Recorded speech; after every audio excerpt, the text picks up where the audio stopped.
Think of home. Home. Think of home. Think of home. Home. Home.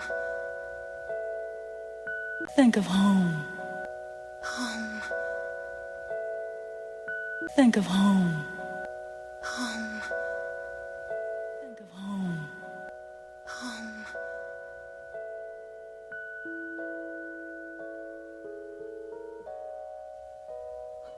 When I think of home, I think of a place where there's love overflowing. I wish I was home.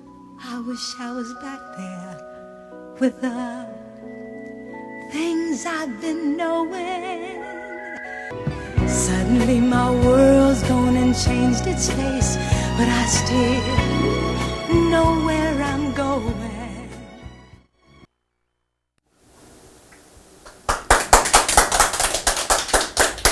It's school time once more, pasukan na naman po, and everybody ay naghahanda.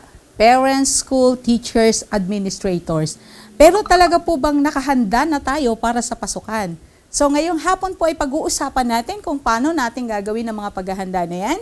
And we have special guests tonight to introduce to us yung mga kailangan natin gawin and also to answer some issues about our educational system. So wag po kayong aalis at this is your host, Ate Ces Apostol, and welcome to Closer to Home. Think of home. Closer to home. Closer to home. Oops, closer to home. Closer to home. Closer to home. Closer to home. Closer to home. Closer to home. Closer to home.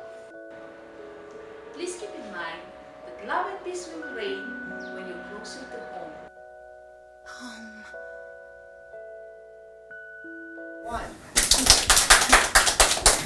So, excited po tayo ngayong gabi dahil ang gagaling po ng mga bisita natin at sigurado po na marami tayong matututunan sa kanila. At wag na po natin patagali, umpisahan na natin agad. Andito po ang ating first guest ngayon is a teacher.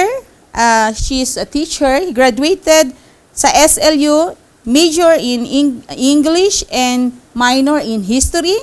She's a master teacher and speech trainer at the Baguio City National High School. She's a feature writer at the Sunstar Daily local newspaper every Monday, an IELTS trainer, and now working on her thesis at the University of the Cordilleras, Master of Arts in Linguistics. She has 10 years experience in teaching primary and secondary and undergraduate students.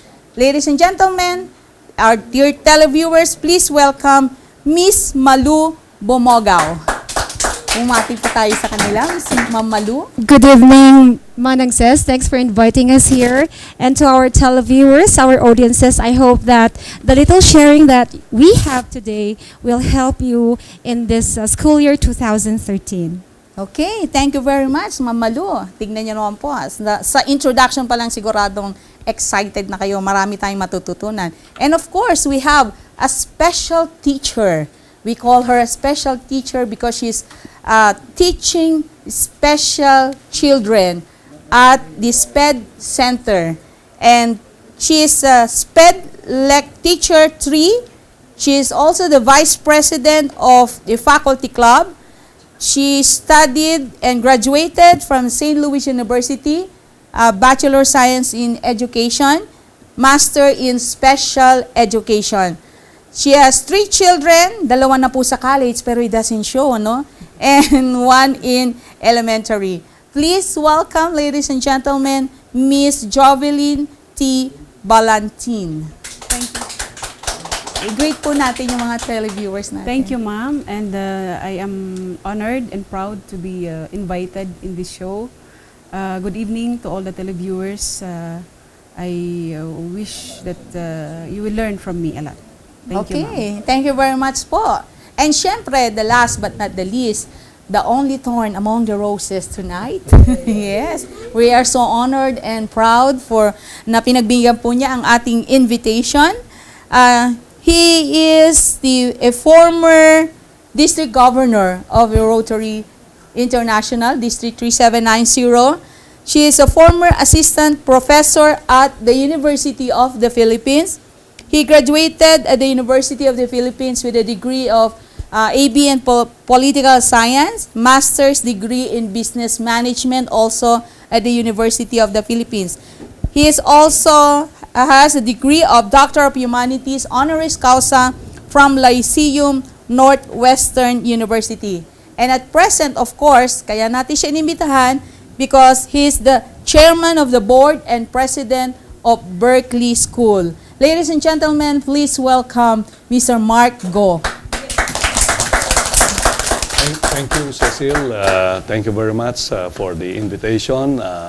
Ako po ay bumabati ng isang magandang gabi sa ating mga kababayan na nakikinig ngayon at sana maging fruitful itong exercise natin ngayong gabi at maging daan para magkaroon ng tunay na pagtitiwala ang ating mga kababayan sa importansya ng edukasyon dito sa ating lungsod at sa buong Pilipinas. Okay, very well said. Thank you very much po. So, hindi na natin patatagalin. Umpisahan na natin agad ang ating balitaktakan at tanungan. So, una po yung mga parents, syempre matagal nang nag-umpisa, naghanda sila no, sa mga kanilang mga anak. Syempre, iba dyan, bumili na ng mga gamit nila and everything. Ngayon, alam po lahat ng mga televiewers natin as parents ang ginawa ng paghahanda. Pero, we want to know, paano po ba naghahanda yung mga teachers at yung mga school para sa darating na pasukan? Sino pong unang sasagot natin? Si Ma'am Malu muna. Ayan. Paano po kayo naghahanda sa school? Sa eskwelahan namin, since it's a public school, we have to prepare so many things. Medyo po matrabaho, pero sabi nila, ang yung mga teacher daw, talagang resourceful. So the first thing that we did, we scheduled our enrollment. So marami na po tayong mga enrollees sa the past week. Then after that, we prepared the school for our yearly activity that is what we call Brigada Eskwela. So what do we do in the Brigada Eskwela? We prepare the school, we do cleaning, okay, we check everything, if all the facilities are functionable to use. Then we solicit from our donors for materials that we are going to purchase for the preparation of the school. So kailangan maayos yung classroom, maayos ang ventilation, maayos yung mga electric wirings para pagpasok ng mga bata, masaya sila, maganda na yung classroom, so magandang mag-aral. Ano na nga ma'am yung school po ninyo para baka nakalimutan It's nila? the biggest public school in Northern Luzon, that is Baguio City National High School. As of the moment, I think we have 8,000 enrollees. Students, wow. Excluding pa Baguio yun City sa National High School. 8 annexes namin. Oh, so doon sa main lang po yun. Sa main lang po okay. yun. Kanina si Ma'am, first name po, ano po palayaw nila ma'am? Jovelyn. Jovi, okay, Yes, si Jovi. Si Ma'am Jovi, sabi niya kanina, ayaw nga niyang pumunta muna kasi nandun siya sa Brigada Eskwela. Ano po? So, ano po yung mga inaayos po ninyo kanina doon? Ma'am, we are currently painting our school walls, the railings of our school. And the parents are, I left some of my parents there and instructed them to just continue with their work because I'm going for a TV guesting for the first time. So, I can say that we are 90% prepared with the cooperation and participation of our stakeholders. Even our children, mga bata, excited na sila, pumasok na sila para makipagbrigada. Actually, it's supposed to be the parents who will do the work, but then dahil excited nga yung mga bata, pati sila Sumama na rin. naglilinis na rin. So actually, after this, I'll be going back because I just left in the classroom preparing for Monday. Okay, So, thank you yes. Thank you very much. So sa public school, so it's the parents and the students, no. Yes, yes, Siguro ma'am. hindi ganun sa Berkeley, no, sir? Hindi, iba yung So, sa amin. iba po Yung sa mga teachers namin are not involved in the cleaning of yung classrooms nila. Actually, kami sa administration, ang gumagawa lahat niyan. We see to it na speak and span. Pag nagsimula na yung klase, yung ginagawa ng mga teachers, yung pagde-decorate sa kanilang mga sariling kwarto, pero yung pag-prepare sa mga tables, chairs, painting sa loob ng mga classrooms, ginagawa natin yan. Pati yung mga computers, tinitingnan kung okay na lahat. At iba pang mga kailangan ng mga teachers natin at mga admin staff. Piniprepare namin yan during summertime. And we take this as the time to really revitalize yung eskwela natin para pagdating ng mga bata, mapapawaw sila pag nakita nila. No? Iba na naman ngayon kasi yun ang gusto nating i-create. Every time na pumasok, iba yung ambience ng iba't ibang... You expect something new. Something different, something new na hindi nila nakita nung nakarang taon. Ano? At yun ang ginagawa namin ngayon. So napansin po natin na sa mga sagot ng ating mga guests ngayon, whether in public school or in private school, excited ang mga bata na papasok and they expect something na nandoon na naka-ready po sa kanila. Ano po? Correct. Yes. So, pagka naman po na nandoon na po tayo sa meron lang po akong parang gustong itanong, no, i-clarify. Meron pong mga parang different levels ngayon. Nung araw po kasi nag-kinder ako and then grade 1 to 6, no, and then high school. So, parang nag-iba po yata yung system na yun ngayon. Yung sa school namin, meron kaming nursery, kinder, tapos prep. Then grade 1 up to grade 10. Up to grade 10. Up to grade 10. Then starting last year, meron ng magiging grades 11 and 12. Yun ang K-12 program na i-implement natin starting 2016.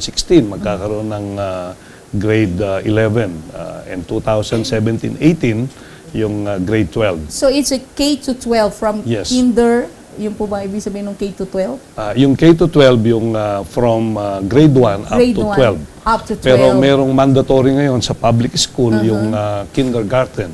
Pero sa amin sa private school, sa Berkeley, meron kaming nursery, kindergarten at saka preparatory. Bago siya maging grade 1. Okay. Sa kay Ma'am Malu, sa Baguio City National High School, paano po ang levels po ni ganyan? 1 to 4 pa rin po ganun? Sa Baguio City National High School, from the past years before 2012, we follow the 10-year program. So, syempre, umpisa sila sa elementary, that's grade 1 to 6, then 4 years in high school. So, that's equals to 10 years. But today, starting last year, we have to follow the K-12 program. So, if you ask me, Manang says, what is K-12 program? This is a program where our school curriculum will be done in 12 years. Ibig sabihin nun, including kindergarten, then we have 6 years in elementary, then of course 4 years in junior high. So we call them na junior high kasi dati high school. Okay. So after 4 years in junior high, they will be having another 2 years. Imagine, Senior 2 high years, na and we siguro. call that higher education Higher senior high. Okay. So for the senior high, they will be having an in-depth training in their own specialization. Ibig sabihin nun, syempre, we already trained them in their grammatical, communicative competence, formative years in elementary and high school, or junior high. So, ibig sabihin, pagka 17 years old and 18 years old, whatever track they will follow, let's say, cooking, engineering, any vocational course, they will be trained on that Parang particular. may specialization na sila. Preparing for them in the future life. So that would mean to say, if they will not be entering college after 18 years old, at least they have a They will job. still be useful in the society. Kaya nga President Aquino Pero said, yung college po 4 years pa rin ko, ilang years pa rin siya. So parang additional siya talaga. Yung it 2 depends years na yun. already if the parents would give their children higher learning than graduating after senior high. Okay. Ma'am Joby, since yours is special education, do you also follow this K-12 na ano? We prepare our children, those belonging to the fast learner group, the Okay. gifted. Of course, we prepare them for the K-12. But for the other sequence, special classes, of course, we have different curriculum. We have different programs like children with autism. That's another sequence. Okay. Children with learning disabilities. Then also have children with intellectual disabilities and the hearing impaired. Okay. children. So may special na program Yes. for those, but for the fast learners, you follow also We yung also follow the the K-12. same- yes, the same This curriculum. K-12 program of the government, this is mandatory. Yes. Yes, this is mandatory. Yes, ma'am. Okay, so you heard it from our expert, no po? At nalaman natin how they're preparing at nalaman din natin kung ano yung mga level ngayon ng mga education. So we have 2 years additional in high school, senior high school, no? And so, sino po yung affected nitong mga to? Yung The batch last 2012, so the first graduates will be 2016. Okay, so that's for the batch 2012. Okay, when we come back, we're going to discuss the different problems or situations na na-encounter ng ating mga administrator and teachers sa school. Exciting po ito, kaya wag po kayong aalis.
We're back, ladies and gentlemen. Nandito pa rin po tayo. Closer to home dito sa Sky 12 and 61. And we're still with our special guest, Miss Malu Bumogaw and Miss Jobeline Balantin, and of course, Mr. Mark Go. And now, medyo lalaliman po natin ang usapan natin ngayon. And we're going to discuss and ask our panel of guests kung ano po ba yung mga common problems na na-encounter natin. Umpisa muna dun sa araw ng mga, yung sa pasukan. Pagka first day of classes, what are the common problems? Si Sir Mark po muna. Well, sa amin, ang common problem dyan, yung traffic. Oh, yes. Pagpasukan na yan, first day, kasi yung mga parents, they bring their children and they want to see them inside the classrooms, especially yung mga nasa pre-elementary, no? So yun ang isang common problem namin. But, after a few hours, that is resolved already. It's not really a problem after all. But that's the initial... nakikita nga namin kay Sir Mark doon na akong nagka-traffic doon. Tama, kailangan natin yun. Other than that, wala namang common problem na nakikita ko. But we have bigger challenges that we feel are very important and we have to address this. At pinaplano namin ngayon. Sa ngayon, yung mga teachers namin, they are on a 30-day training. Meron kami in-service training. And ang major challenge namin is how to leverage yung technology, yung internet technology sa classroom. Paano mo magagamit itong mga technology na ito para lalong magmapabilis ang pag-aaral ng mga bata. And to answer this challenge, we brought Google in our school who are doing training now among our teachers. Paano namin magagamit itong mga items na ito para maging maganda yung pagtuturo at lalong mapabilis ang pag-aaral ng mga bata.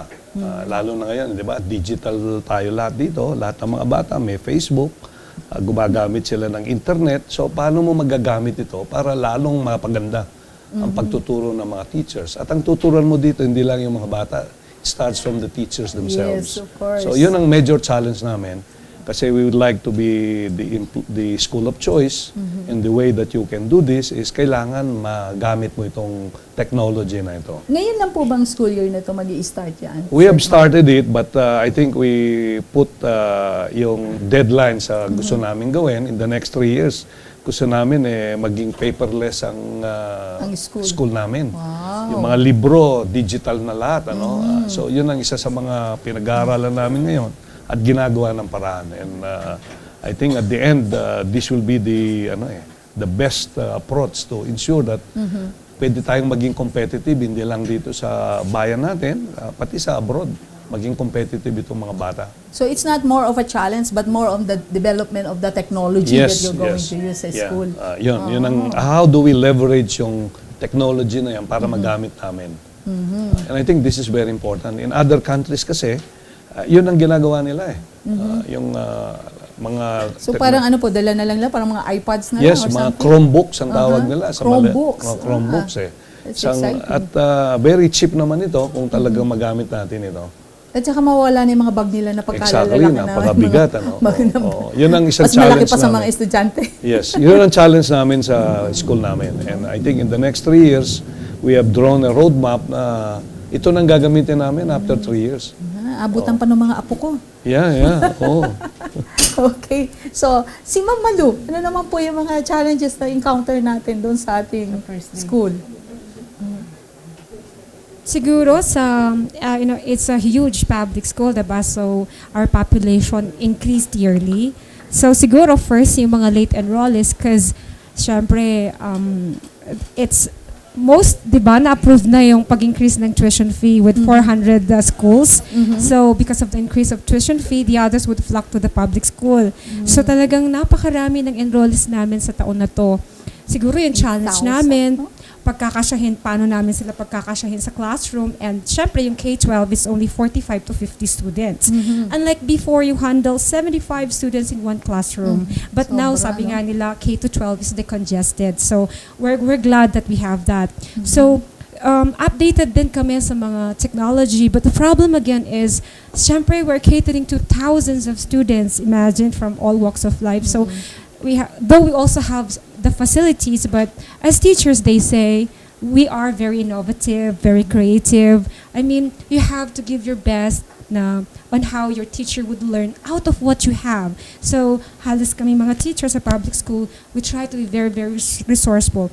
But DepEd and our school principal, they're very, very, very supportive. So, we have to have our inventory of the things that we needed. That's why Brigada Eskwela pa lang, we are already soliciting materials, anything that the NGOs or the parents, the PTA would give to help us. So yun lang naman yung mga for the enrollment. I'm just for curious, this ma'am. year. At this point in time, you have 8,000 students. So what's the ratio of students and teachers? As of now, di ba sa K-12 kasi, so I hope we will really follow that. 45-50 is to one teacher. Yan, ratio And you yan. have how many teachers right now? We have at least madami rin kami, 400 400. teachers. So Oo. that 8,000 divided by 400, around 50. 50. Yes. So makakaya, makukuha. Makakaya ko. And we have, and lately, luckily, the president signed again the K-12, adding 286 teachers for all public schools. So we have been added mga siguro sa amin for every subject area kasi 8 yan eh. So 6 teachers. 6 teachers. So nababalance naman yung mga ma-handle siya. Nababalance unlike from the past year na 75 is to 1 teacher. Okay. Si Miss Jovi naman, with regards to sa mga special children natin, ano yung mga challenges natin? Siguro mas unique at mas maganda yung mga challenges dun sa school ninyo. Okay, for the first day of school, the hardest is to really win the heart of the children to be with the teacher, because normally they would still cling to the skirts of their mothers, and what we do is we apply the 8-week curriculum where the socialization of skills of the children are developed. And later on, we develop their independence so that they will be comfortable with the teacher even without their parents around. But of course, for the first few weeks, we allow parents to be around so that in the event that there will be a disruptive behavior, we can call them and ask for help, because in Baguio City SPED Center, we do not have assistant teacher. We do not have support teachers who could assist us, especially for children who are not toilet trained. We still ask the help of the parents to bring them to the CR while we continue with the activity in the classroom. So that's, I think, the most challenging part during the first days, of course. But as we go on, we can already have a comfortable classroom setting, because of course, as part of our training, we are equipped with strategies to be able to win their heart, to get their attention. Can you share us some of your strategies? Kasi parang medyo nakukuyos. I have an experience kasi Yes. one time I went to SPED. I don't know why, but I was there. And then there's this particular classroom na lumalabas yung mga bata. Lumalabas. And I can see that the teacher is very, very patient. Yeah. Hindi niya pinapagalitan, sinusundan niya, tapos ipapasok niya one by one yung mga bata. So, ano po yung feeling? Hindi ba kayo nahihirapan ng mga ganon? And how do you handle this situation na ganito? Basing from the opinion of my co-teachers, hindi naman sa nahihirapan. In fact, they're enjoying. Kasi it's there where their patience is tested. Sabi nga nila, dahil sa pagiging SPED teacher, bumait sila. Yung mga effect sa personality. Yes, yung mga dating teachers sa mga regular schools, when they transferred to Baguio City SPED Center, bumait daw, lumambot ang puso nila. But going back to that strategy that you're asking, ma'am, we apply the pull-out system. Pull-out system, yes. Okay. And a pull-out system, if, for example, in a classroom, if one child displays a very disruptive behavior and disturbs the class to the extent that he would hit their classmates, we have to bring them to a pull-out system where teaching is personalized. So they will be isolated in one classroom where the approach is personalized until such time that the behavior is at least modified, until they will go back again and be mixed with the classmates. Ibang teacher po yung Ibang teacher, gagamit ma'am. sa kanya, hindi yung nag-handle ng class. Ibang teacher, So lagi ma'am, may of course. naka-standby na teacher for this possibility that there will be a pull-out student. Yeah, that's our problem in our school right now, because I hope our DepEd would hear this concern that a teacher in a SPED center, a teacher should be there's a separate teacher who would handle supposedly the pull-out system. So what do we do is, if a teacher is yung mga nagbabakanting teacher, pag merong teacher na may vacant, that's the time we send them to the pull-out. We have one who is a psychologist, and the one who is in charge of the enrollment, the enrollment, whom we can tap to do the pull-out system, because at least he is a psychologist. Since SPED is a public school, Yes, ma'am. do you reject any special student na dumating dyan? Basta No, ma'am. you're- It's a zero rejection. zero rejection As yan. just like Oo. the other public schools. But of course, gifted yes. children, parang meron yata. The gifted children, of course, is they have to pass an exam. They have to undergo the process. But you before. also have a quota? Yes, ma'am. At least 35 to 40 in a class. 35 to 40. So you Yes, other yes. gifted That would- children parang na ano na rin. Yes, for those who got lower score, of course, they will be sent to the regular schools na. Actually, the Baguio City, City High, the Central. Baguio Central School is already catering the special science. So for those who are not catered or not accommodated in Baguio City SPED Center, we can send them to Baguio Central School. Is there also a special system like the pull-out system that you're implementing sa mga gifted children, or For the gifted children, of course, for those who are excellent and could not cope with the regular or with the group, they also undergo pull-out system, but of course a different teacher. Not the teacher handling the special cases, the special children. At the same din po ba yung teacher handling the special children and the gifted Ay, children? iba po, ma'am. Iba. Yes, So iba ma'am. rin yung approach doon. Iba yung approach, of course. Yun. Iba. Very interesting, no? Yes. If I may, ano po, no? Actually, my husband is the first batch sa Of the SPED. SPED. Sa SPED. Yung gifted, minsan binibiro ko siya doon kaya sa other end. Yeah. And they were the first batch. I think he's the oldest living alum ng SPED ngayon. Okay, so Yeah, that's yung pong yung may children with disability, Yes, ma'am. includes din po ba doon yung may physical disabilities?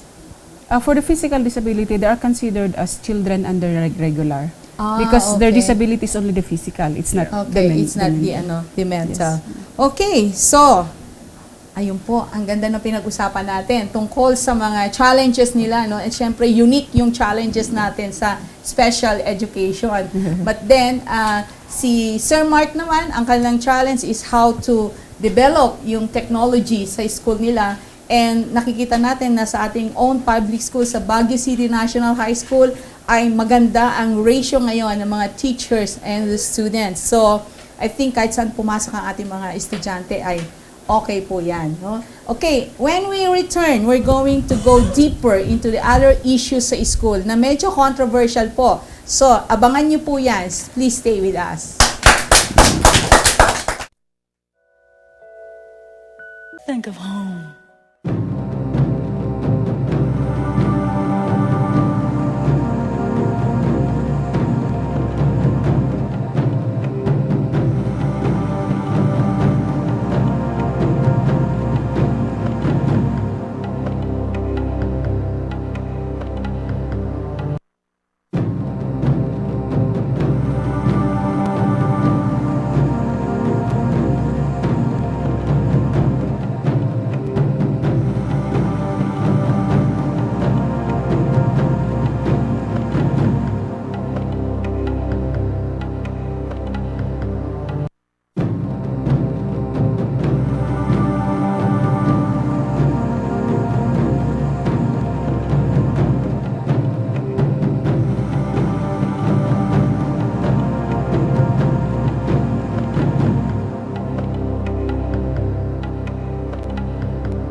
We're back at ganina po off the air ay nag-uusap pa rin kami, parang marami pa rin yung mga concerns, ano? And maybe nabanggit kanina si Sir Mark Go on how they handle also the slow learner students, hindi lang sa SPED yung merong ganon. So would you like to share it to our televiewers? Well, hindi naman learners. Kung saan mahina yung bata, we have remedial classes for them.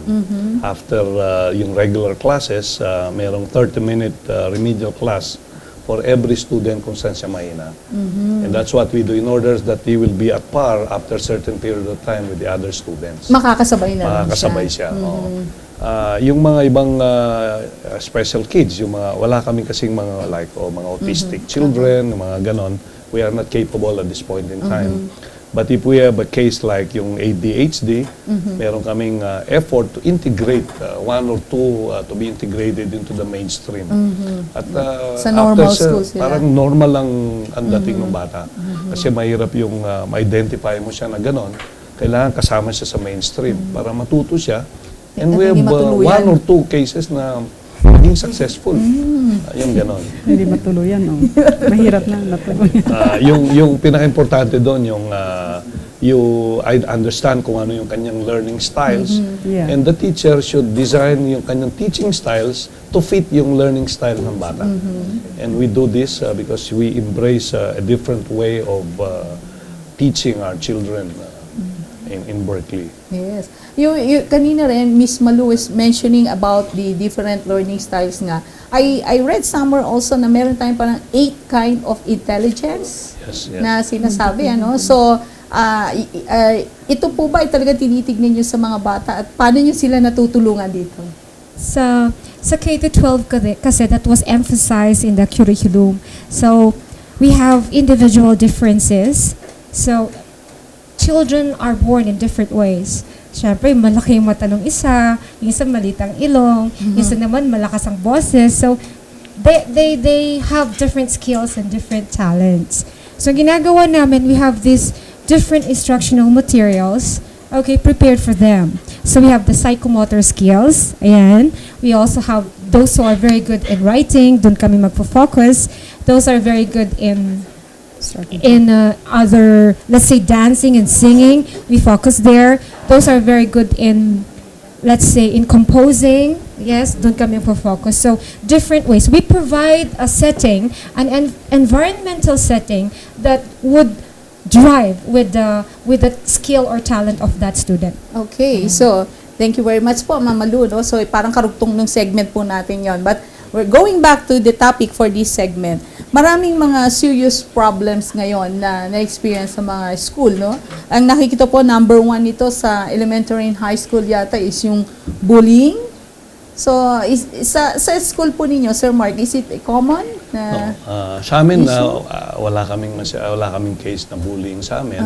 Kung meron mga minor na case, 1 or 2 in a year's time. But these are addressed real time by our school. No? Kailangan dito kasi proactive kayo. You communicate with the children that bullying, number 1, is not allowed in the school, and you set an environment that is conducive to a non-bullying environment. No? Ang ginagawa natin dyan, we see to it that our teachers are really monitoring yung mga estudyante, hindi lang during class hours, pati yung outside. No? Paano po ba talaga hinahandle yun? Halimbawa, merong issue na gano'n, na nambubuli yung isa. Paano po hinahandle? We encourage our children to report immediately kung meron mang gano'n. O kaya merong signs nakita ng parents sa mga anak nila, kailangan i-report kaagad sa school. The school will act real time on these issues that are mentioned. Saka sa lahat ng orientation namin sa mga children, sa mga parents, even before the anti-bullying law was passed, sinasabi namin hindi pwede yung bullying dito sa school namin.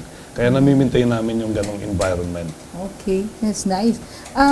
Si Miss Jovi, common po ba ang bullying sa ating special school, special education school? Yeah, yes, ma'am. Of course, for children na may behavioral problems, that is the biggest challenge for SPED teachers. Kasi for those who are experiencing behavioral problems, they can be easily provoked when they are teased by classmates. So doon nagkakaroon ng problema. And if you remember yung nangyari sa Baguio Central School, about it also started with the bullying, yung namatay na bata. So it was a wake-up call for all of us in the public schools and elementary to really be on guard to our pupils, that even during break, we see to it that a pupil leader will be there to at least be with the other children. So we apply peer teaching and disciplining. Of course, we cannot be there all the time. If we have lunch break, we try to assist someone, a pupil who is responsible to see his classmates. So, while the teacher is away, ng leaders na nagbabantay sa kanila. While the teacher is away. Nagbubully. Yes. And we instruct them to report immediately to the teacher pag may mga serious na mga problemang nangyayari. Miss Malu, kapag ka po ni-report yung bullying doon sa teacher, ano po yung next step na ginagawa ng mga teachers?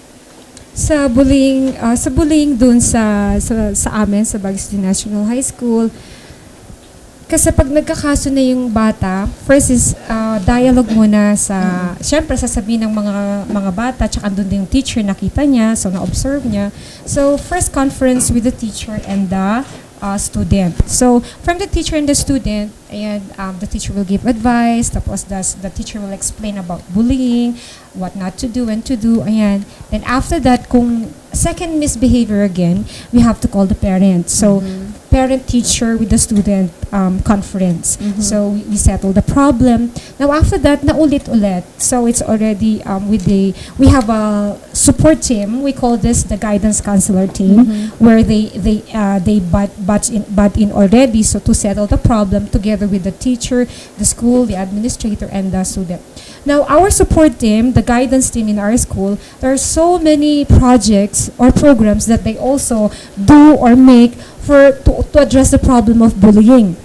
sabi nga nila, ako nga, nung high school ako ang, di ba, ang findings ng mga psychologist, mas bully daw yung mga babae kaysa lalaki. So, aminin ko, nung high school ako, nagtitis din ako. Lalo na pag yung family name ko, tinitis, di ba, tas, iyak din ako. So, titis ko na rin din siya. So, that's a part of bullying. So, what I do, I just cry. But right now, that support team, we invite the Baguio City Police to give lectures for the student. Ayan, dialogue with the student, dialogue with the teachers, and we inform them of what is bullying. Saan na mga category, kung saan kayo nandito. So, we already have at least have 2 dialogues with the students. So, ang daming tanong ng mga bata to address the bullying. So, para yung mga bata, at least, they will be enlightened not to do this or not to do that. Pero kung titignan mo, dapat bang meron kasi mga parents na sinasabi na, sige, pag sinuntok ka, suntokin mo din. Is that the proper way of teaching your child pag binubuli siya? Di ba? On the part of the parents, di po ba? minor lang naman siguro. So, anong dapat sabihin ng parents kung binubuli yung anak nila? Ang ina-advise natin dyan, yung restrain, at the same time, umiwas yung bata. Ayun. Kasi mahirap yung at the same time, i-report yung mag-report nangyari siya. Para magawa ng immediate action. Ayun. Yung mga ganong situation. But to fight, baka mas magulo yung resulta kapag gano'n. So, okay. So, another na nakikita po natin na mga ay yung mga issues ng teenage pregnancies. No? And I understand na even doon sa SPED ay merong mga issues ng ng ganito, sexuality, hindi maintindihan yung sulat. Anyway, so how common po ba talaga yung teenage pregnancy ngayon? At least sa mga school po. Sa SPED po muna, kay Miss Joby. We have a case before, a 15-year-old pupil of ours. Who, ano po siya? Special child? Belonging to the learning with children with intellectual disability. Okay. Who also displays a very disruptive behavior in the class. A girl who got married early because he was impregnated by allegedly a boyfriend. I don't know if he was really a boyfriend. So since then, we try to inculcate and integrate sexual education. Not really treat it as a subject, but we integrate it in the activities for daily living, where we teach children how to assert themselves in cases of sexual abuse, mga ganyan. And then hygiene, of course, is tinuturo din namin. But this is just one incident. It's not It was one very incident common. naman. What's common is yung mga sexual harassment.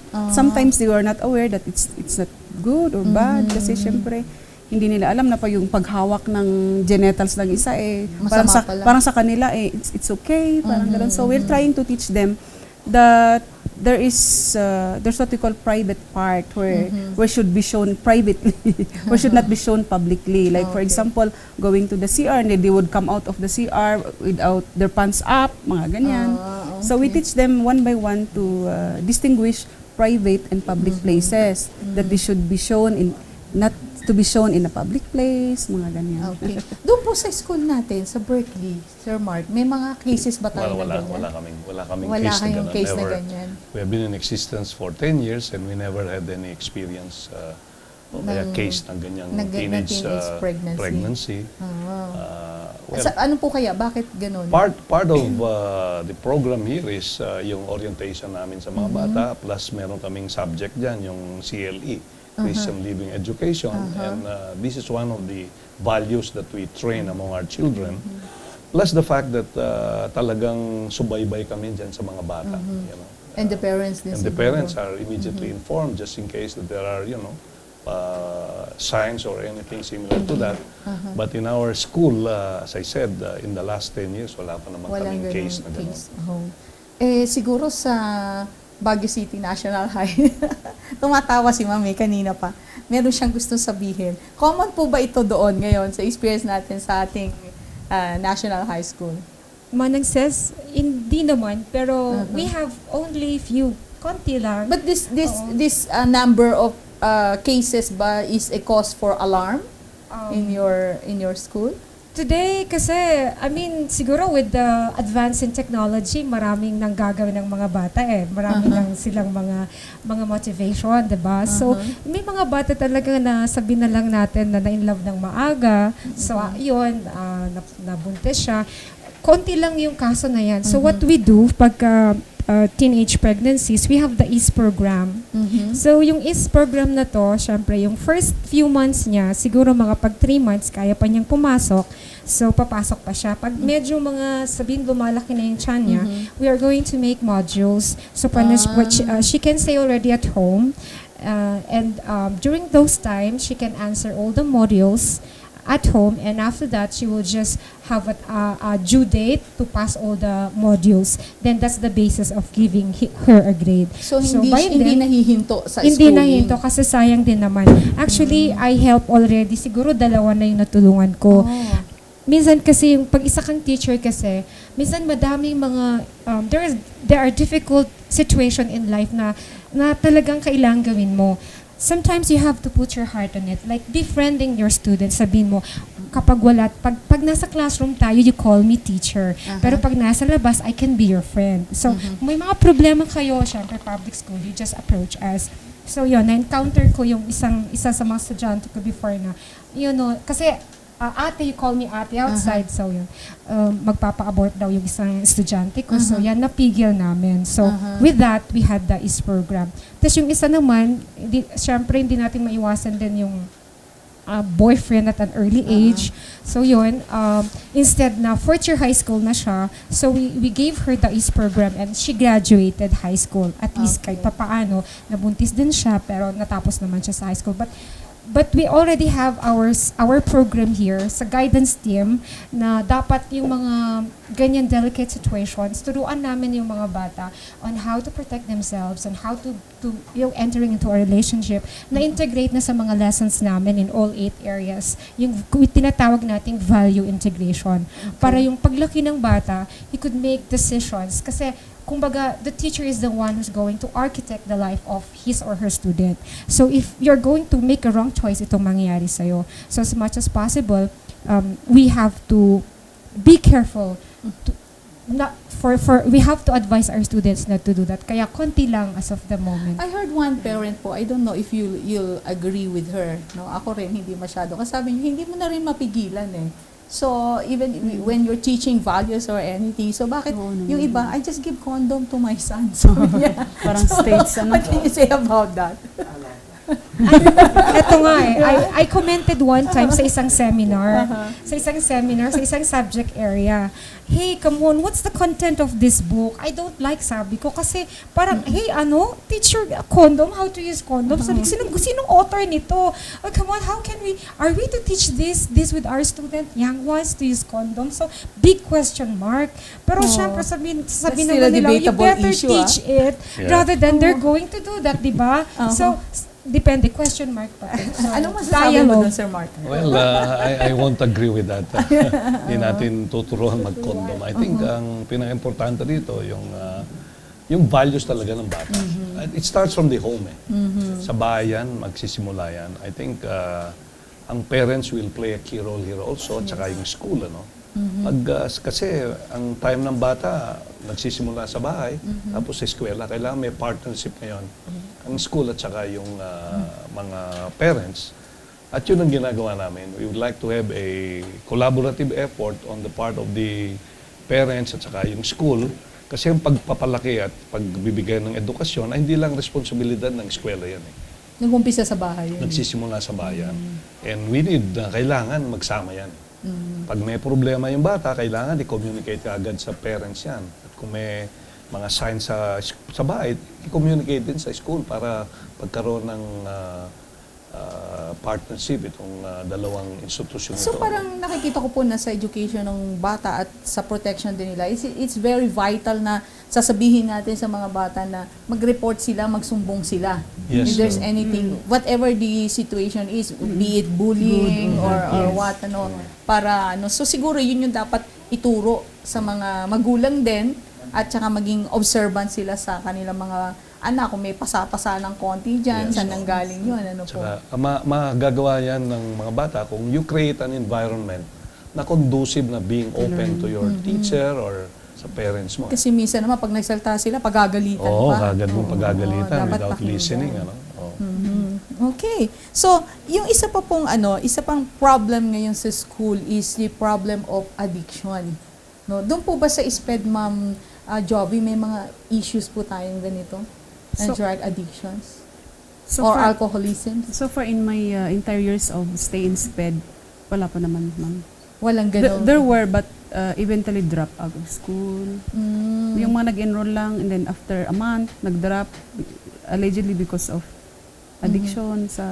Mm. Pero so far, we do So, not have- wala yung na-handle naman. talaga ng Wala school naman. na gano'n. Opo. Sa Baguio City National High po? Sa Baguio City National High School, so far wala pa naman kasi very strict. Very strict. We have the working force of the police, the working force of the guidance team and the teachers. So far wala naman. So, is it wala lang talaga or hindi reported? Oo, pwede rin.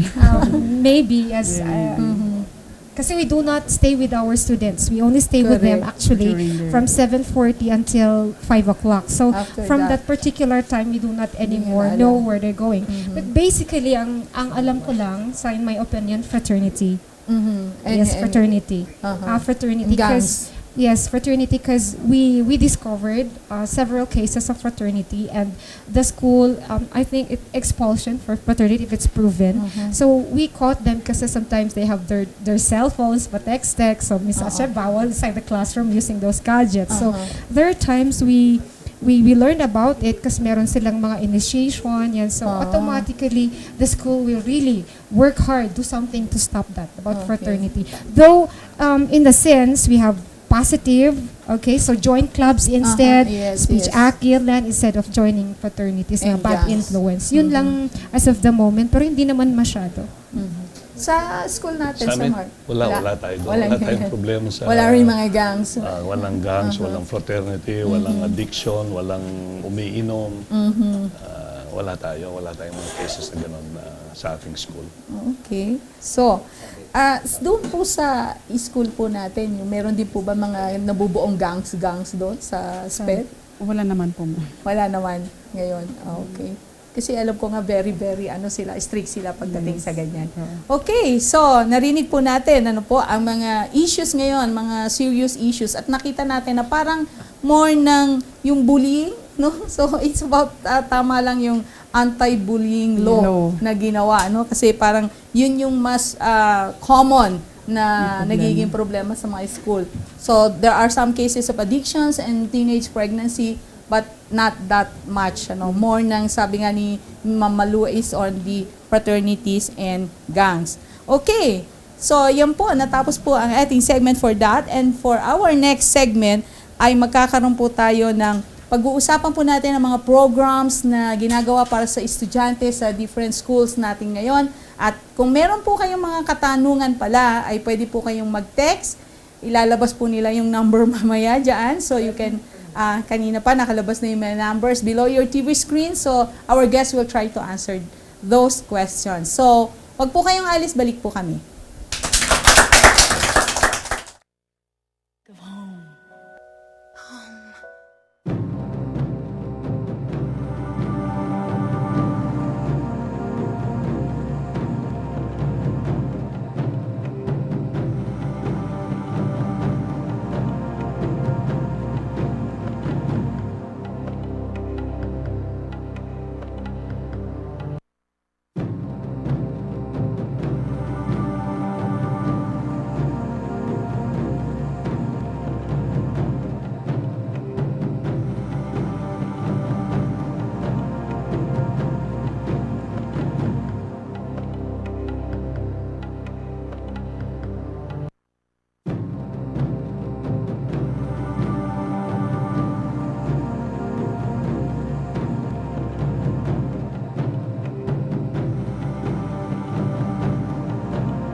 Okay, so we're back. And bago po natin pag-usapan ng mga expectations sa school, meron po tayong mga text messages na na-receive para sa ating mga guests. So, sasagutin po nila. First po, galing kay Texter 2723 for Sir Mark Go. Sabi dito, paano po ina-address ng school ang conflict between one parent and one teacher? Well, ang kailangan mo dyan, yung both of them should be open-minded, no? Yung parent at saka yung teacher. Dapat ang resolution dyan, win-win. No? Wala kang papanigan dyan, kailangan pakinggan mo both parties with the end in view of resolving whatever difference between the teacher at saka yung parent. No? At the same time, sanay ako dyan kasi although I'm not the one resolving yung issue ng mga parents at saka yung principal namin, but if it is brought to my attention, then I come and intervene, no? Kasi nasa human resources management ako for 21 years. Yes. No? Ang conflict dyan you have to understand yung both sides and Where they're resolve coming na win-win ang situation.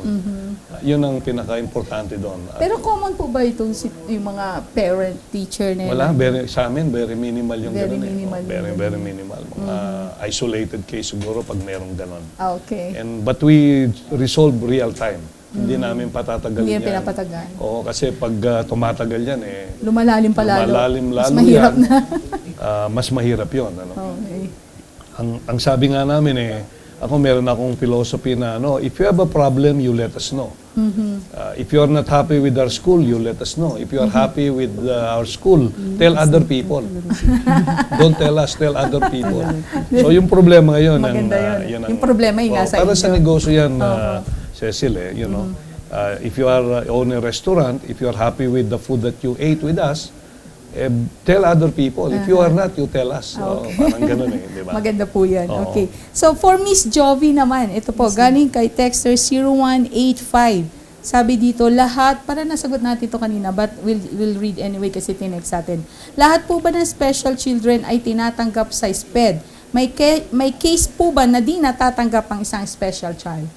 Depende yan, ma'am, sa ano. Of course, we require them to be diagnosed at the PMHA, Philippine Health Mental Association, and that would be the requirement for them to be enrolled. Although, of course, for those who are not able to acquire yet, we enroll them temporarily, assess them, then after which we require them to have the final diagnosis of what their case are. So, kailangan certified talaga? Kailangan talaga certified na merong disability. So, hindi pwedeng parang mag-aarte-arte lang. Oo, So, nagkukunwaring ano. pero once certified, you Yes, really of course. accept. Yes. You cannot reject. Reject. Yes, ma'am. Okay. So, maliwanag po yun. So, magpa-certify na hindi. Okay. Si Shiva. Okay. For Mama Lu, from Texter 6350, how do you handle, ito maganda tong tanong na to, how do you handle a situation wherein a student fall in love with a teacher? Or vice versa siguro? May vice versa ba yun? Vice versa. Wow, on the right question for me. Nakaka-relate ka, ma'am? Yes. So, nung single pa ako and I taught in a private school. So, I taught in a private school and I also taught in a public school. So, eto, sasabihin talaga nila sa'yo. They will just tell, Ma'am, crush kita. They're very blatant to say that. Yung iba naman, they write love letters like, Dear Mom, you look so beautiful today. I'm inspired. I'm very much inspired. So, how do you handle that? Easy ka lang. Kasi yung bata is just puppy love. Para bang Admiration lang. Yes, ina-admire. He's just admiring you. So, minsan, pagka lalapit siya, sa akin, ina-appreciate ko. Pero sasabihin ko sa kanya na thank you very much for liking me. Thank you very much for telling me so many beautiful things or letters. Yan. Hindi ko, kasi pagka tinapon mo yung letter, di ba? Pag nagpakita ka ng negative, hindi naman maganda sa bata yon. Then, bye-bye, next time na maganda yung pinakita mo sa kanya, lilipas din yon. Kasi Hindi growing naman kaya up siya years ma'am yan. lalong ma-inlove pag maganda yung pinapakita niya. Ma-interpret Hindi niya naman na. kasi kwan yun. Naku, may crush din si ma'am sa akin. Maging motivation. Hindi naman kasi alam naman yung bata kasi parang kwan lang yun, it's just crush. O yung ako dumating din naman ako sa sitwasyon na yan, crush ko din naman yung teacher ko noon. So yung it's well handled na ina-appreciate lang nila yung admiration mo, wag mo na siya pakitahan ng masama. Parang then go on with the lesson, tapos make your lesson very interesting, tapos appreciate everything that he does, then advise him about his goals, to pursue his goals, yan. Yun. So, parang minsan iniiba mo yung topic kasi gusto ka nga niya, di ba? Kasi, pero hindi mo naman kasi ma-stop yung bata na talagang So mag-a-advise sa tingin isang mo, teacher. huwag patulan ng teacher? Oo, hindi niya papatulan. Eh, paano ka nag-love din yung teacher doon sa Hindi dapat. Ibang dinosaur, si Sir Mark. Hindi dapat. Paano mo sasagutin, Sir Mark? Well, ako rin ay naging teacher din ako eh. I was an assistant professor sa UP. Merong mga ganun, but dapat hindi ka malayo, hindi ka malapit. Oo. Diba? Kasi pag nagbigay ka ng insinuation na inspired ka din, eh baka ma-misinterpret. Kaya kailangan wag kang malapit, wag kang malayo. Tama-tama lang yung distansya. Saka Titimplahin mo. very professional ka sa trabaho mo. No? Teacher ka. Hindi naman sa high school, ako yung nagturo sa college, sa graduate program. Meron din ganun situation, but you got to be clear of your role. Kailangan maliwanag yon. Pag maliwanag sa kanila, alam nila na you mean business with your job. Yes. Yun May ang- gusto idagdag yata si Miss Malu. Yes, Manang says meron po kami rin yung code of ethics of teachers na to have a relationship with our student that is common to all, may it be in secondary, tsaka undergrad. Hindi po pwede yun. Nandun po sa teacher's code of ethics and we have to abide by that. Pero if they just appreciate you, just go on, pero manage it. Ganito lang yan. Patuloy yung sinasabi ni Sir Mark na not too close and not too far. Tamtama Kailangan naabot ka rin nila. Okay. So, ang tanong naman po natin, kanina pinag-usapan natin yung preparation early on our interview. Now, pagpasok naman po ng mga bata ngayon, kailan ba? Sa Lunes na po, ano? So, ano naman po yung ma-expect nila or the children and the parents na ma-expect na bago na pwede nating maipakita sa kanila or something different? Ano po? Si Sir Mark daw muna, tinuturo kayo ng You know ako, when I was teaching, ang always kong panuntunan, yung bata will always be looking forward to attending his or her class. Yung bang it's good, it's Monday again. No? Hindi yung thank God it's Friday. Yeah. So, kailangan, ang mindset nila na marami silang natututunan pag sila nandun, and they will miss something if they are not present. Dapat ganun ang create mong environment sa klase. Ano? Maging interesting yung pagtuturo mo, you develop the creativity of your children under your care, and at the same time, yung analytical mind nila dapat ma-encourage mo na ma-develop nila. Pag ganun, they will always be looking forward. Hindi sila mabobore dapat sa klase. Parang excited sila pag Excited papasok sila na naman. every time makita yung subject mo. Wow, they really wanted to be there. Yun ang kailangan mong ma-create. And you need to be creative as a teacher to do that. No? And that would require that you should analyze yung mga estudyante mo as they come in. No? Probably know them by first names, ma-memorize mo yan. At the same time, you establish good rapport with them. Itong mga ganito, yun ang isang, nung ako yung nagtuturo, ganun ang ginagawa ko. Para maging motivated sila, and they will always be looking forward to attending my class. Yun ang palagay kong pinaka-importante. Thank you. Sa SPED naman po, Ma'am Jovi, ano Yes, po ang ma-expect ng mga parents and mga students pag dumating sila sa Lunes? Well, na makikita nila? yeah. Researchers would say that the best visual aid is the teacher himself or herself. So what we do is we have to prepare ourselves, not just physically, but mentally. We prepare ourselves by preparing all the needs during the first day, so that just like what Sir Mark said, na para sa susunod na araw, excited ulit sila. Hindi yung pagkatapos ng 1 week, ayoko nang pumasok dahil ganito si teacher. Parang nakakahiyang malaman na dahil sa teacher hindi napapasok yung bata.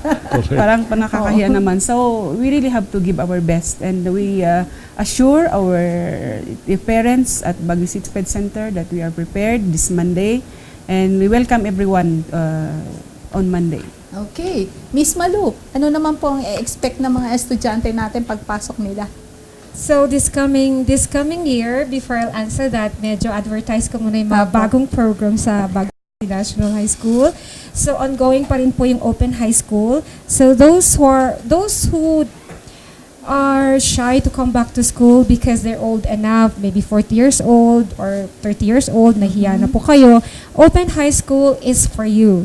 So at any age, you can just come. We give modules. You only attend once a week, then after that, module preparation, then you submit the modules and that's it. So, pwede pa ho kayong makatapos So, any ng age po pag-aaral yan. nyo. Pero, alam ba, kung mga school age pa sila, mga 13, 14, 15, They have to go to the regular class they have to po. go to the regular school. So, parang after 18 years old 18 years old and higher. and higher, So, we have first year open high, second year open high school hanggang fourth year. pwede pa pala ako dyan. Yes, overqualified na po kayo, ma'am. Then we also have our 4 major areas. We have SPS, so we have this special program for athletes. So yung mga bata ko na magaling sa sports, so our program is open for you.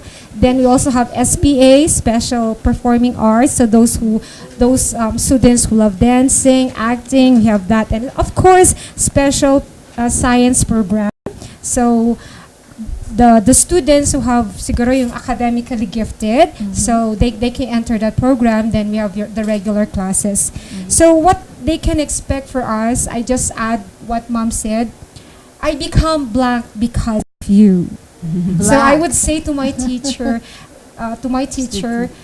I become like this, my situation now, because I owe it to you, because everything that you tell me, everything that you advise me, everything that you shared to me, I followed, and I become blank because of you. So as a teacher, nandun po sa amin yung malaking responsibilidad para ho bigyan namin ng magandang kinabukasan yung mga bata. As they say in our school, education is for all. Yes. So, and there is a good education because of the teacher. So when you're saying that these programs that you're actually offering now in school, parang caters to all types of intelligence that they Yes, possess. ma'am. Yes, no? So ma'am. hindi lang yung academic intelligence. So you Yes, have ma'am. program in sports, in arts, and science classes, science classes, regular music. star Ganun din section. po sa Yeah, Berkeley. well, yun ang multiple intelligence. Multiple intelligence, This was yes. developed by Dr. Howard Gardner Yes. of Harvard University. Ito yung ginagamit natin sa Berkeley. Yun ang framework natin eh.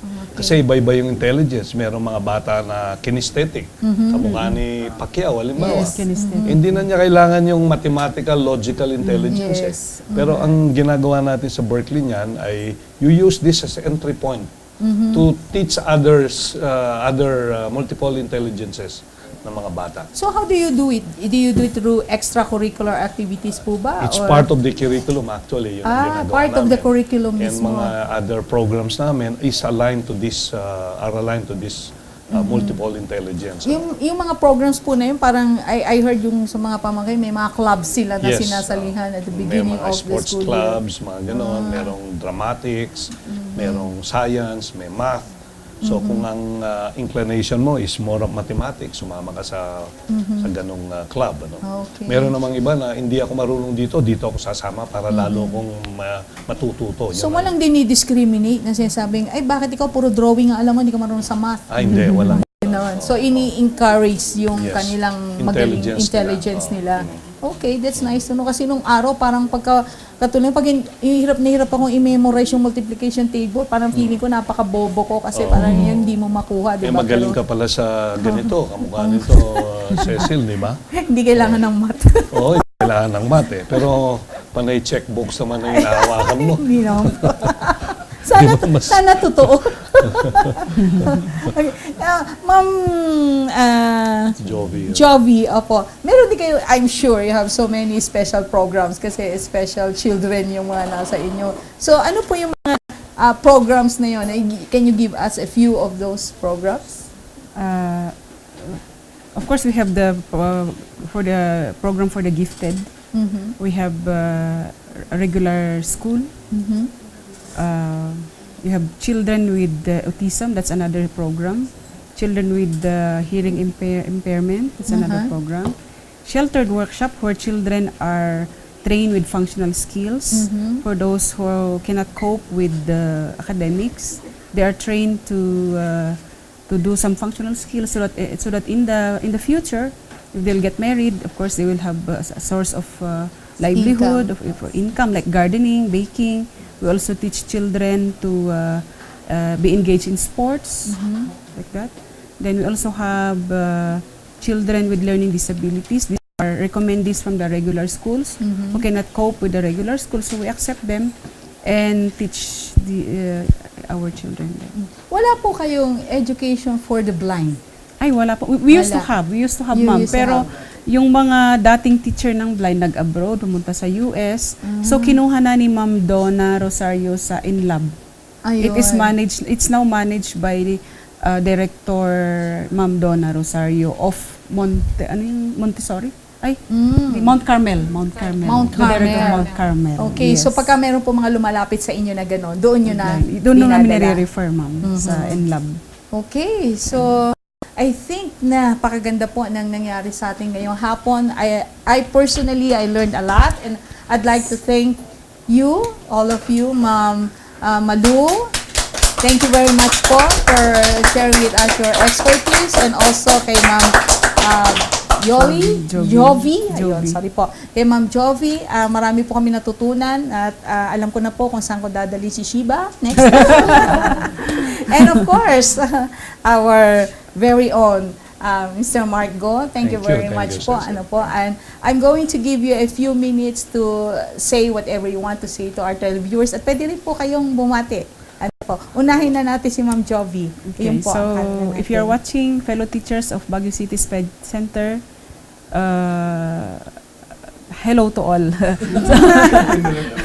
So I'd like to invite our children who enrolled at our school to report on Monday. We will start our classes immediately because we are all prepared. No cleaning, there will be no repairing of chairs because everything is prepared for you.